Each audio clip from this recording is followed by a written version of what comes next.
Hi everyone.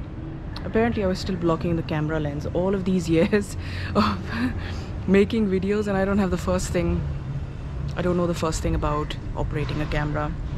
It's a bit of a more casual video today. I'm not one for sun exposure, and I have difficulty in both warm and cold temperatures, ironically. I have this running joke with my mother in which we discuss early human history, and she says, many millions of years ago you would probably be one of the first people that just wind up dead or something, because you have just physically and emotionally, I think I'm not one that's built for survival. If you hear any construction sounds or random screams or anything else like that, just go with it. So yeah, the Grishaverse, the Shadow and Bone trilogy, everybody's talking about it, or they were at least a year ago. As usual, I'm late on all of those trends. So yeah, have you seen Shadow and Bone on Netflix? I think they're going to be coming up with a new season probably end of this year, which I'm really looking forward to. Is easily one of the best shows that I saw last year, or the best show that I saw maybe in at least a couple of years. I really enjoyed it. So we're going to talk about how it really compared to the books, because now I have incidentally finished the trilogy, so I know what happens to the Darkling and all the things that happen, although there were significant differences. Well, not significant, a few small differences between the season itself and the way the books progress. And also in the season you see that they've sort of thrown in the characters of the Six of Crows duology? Yes, the Six of Crows duology. So they've thrown in, the characters like Kaz, Inej, the other one, whatever his name is, the one that does the thing with the guns. So they've thrown that in, and which, suffice it to say, made it a lot more interesting, because in the books we just have obviously the Darkling and Alina Starkov and Mal. It felt a little dull. However, I will say that I started, this is the first book. Apparently, because I have you, I'm holding you up, I can't kind of pick up all three at the same time, like simultaneously. But yeah, this is the first one. I bought the trilogy from Liberty Books, and I managed to get a discount because they had some kind of running discount on cards. So yeah, this is the first one. Very nice. I've been criticized for talking about covers, but I can't help it. And I can't help it if I like to sniff the books. So yeah, Shadow and Bone. This was alright. It's a little bit shorter than the second and third books. Also, I will have to say that Ben Barnes' Darkling in the Netflix series, I hope that my camera is not like woozing from one place to another, because I don't actually have it up on a tripod. But this is the GoPro, so it's better with movement, as it were. Whereas with a normal camera, you would need a gimbal or something. I'm not going to try to impress you with my knowledge of technology, since there is none.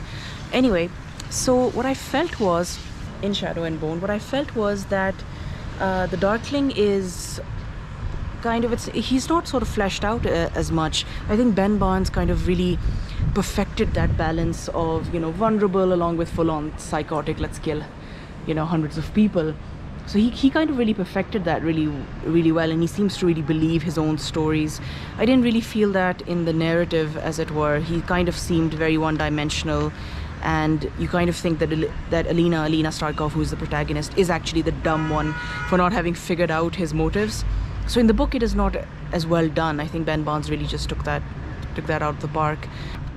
Alina is good. Alina is pretty much similar to how you see her in the season. So this sort of ends with, what are they called?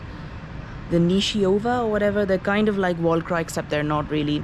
Also, have I gotten ahead of myself? And to people who may not be familiar with the Shadow and Bone trilogy or with the show, because I feel like a lot of people are, it was like insanely popular or something, I am going to give you a bit of a summary, if you like.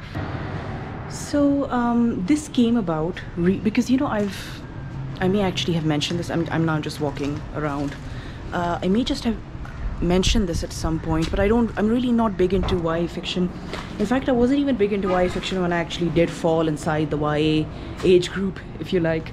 So never really been into it, but this sort of came about reading the Shadow and Bone trilogy. This sort of came about because I was working really long work days, and I was becoming very exhausted at the end of it, you know. I mean, how you literally have no brain power left. And I do work for myself. I am my own boss.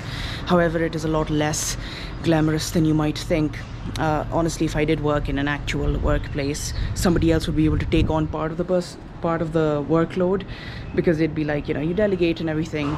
But when you work for yourself, it's not really like that. It's all just you're pulling the wagon, basically.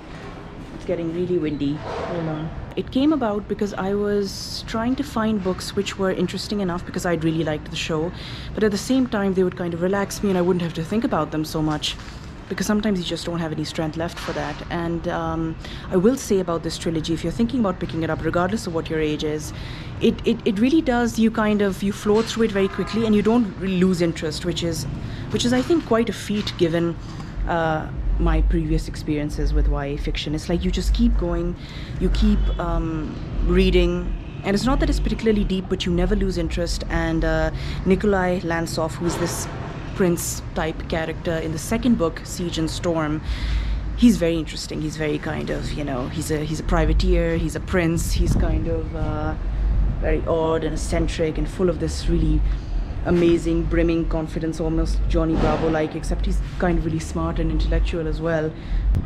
So yeah, this is Siege and Storm. Look, my hand is like this is Siege and Storm. It's a bit thicker than Shadow and Bone. It's quite nice. It's about Alina taking on the Darkling's army of, well, I would want to say undead, but honestly I don't know what category they fall into. Sort of undead. He kind of creates them from his own being. But as with all instances of, you know, evil power or rule, it takes something out of one's soul. So it's very much a deal with the devil, except the Darkling is the devil himself.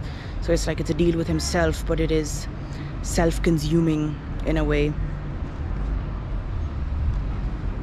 And the author, she kind of described the theme as being something called Tsar punk. I don't know what the... Like, I found it was very interesting, because it's kind of like, you know, very Tsar-like. You have all of these palaces and all of this excess and all of these kind of incompetent people on the throne.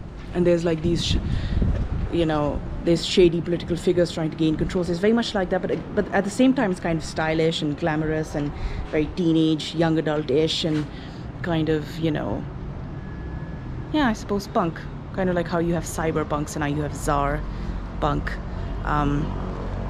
Also, each of the books, they kind of have a different amplifiers are a big thing in the books. It's like all the Grisha, who are these magical beings, they need to well, they don't need to, but they can sort of harness these amplifiers. Usually they're kind of creatures or animals, and they can kind of amplify their power that way. So all of the covers have a different amplifier on them. There's like 3, they're called Morozova's amplifiers.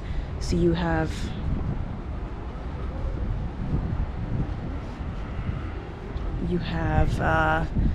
so obviously the stag, which was also in the series. Then you have, this is kind of like a serpent slash dragon. I've already forgot what his name was. He had a name. And then you have Morozova's Firebird, which is the final amplifier. And I'm not going to tell you what happens in the end, because right, so just as an introduction, these posters, I have them everywhere in all my books right now. I'm just in love with them. They're so cute. They're all like ducks and stuff. I need to get more of them.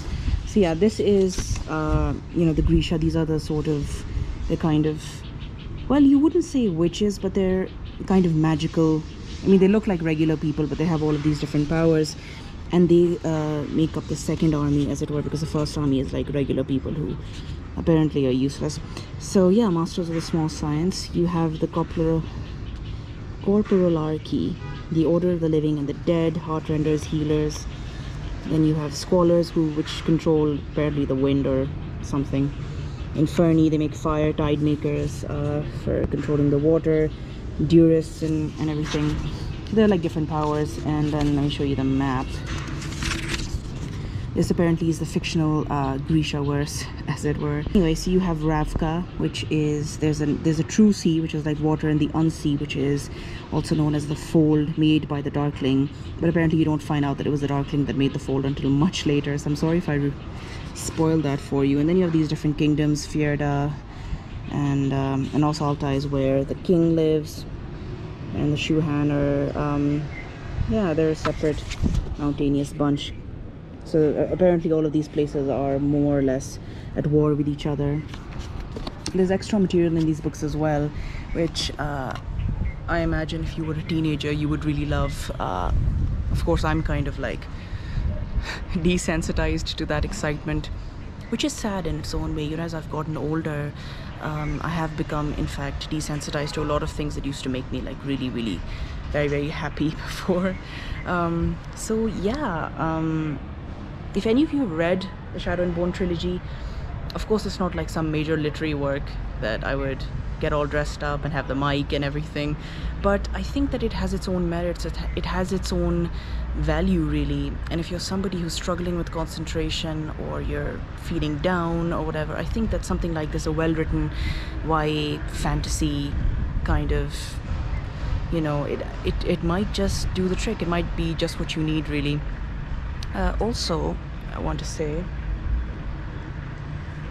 I forgot what I was about to say. This is a monthly planner that I've been using. I'm not going to show you the parts where I've filled out as if it's like top secret stuff.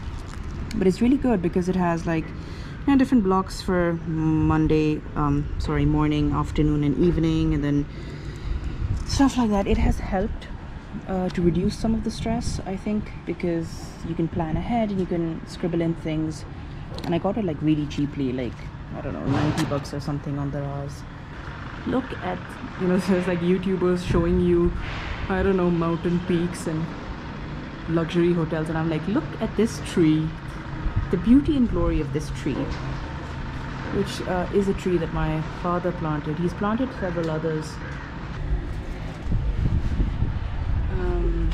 It's very nice because, you know, the sun is really it's really strong, but it's like, you know, you still have a bit of cold breeze, and I think that's really good.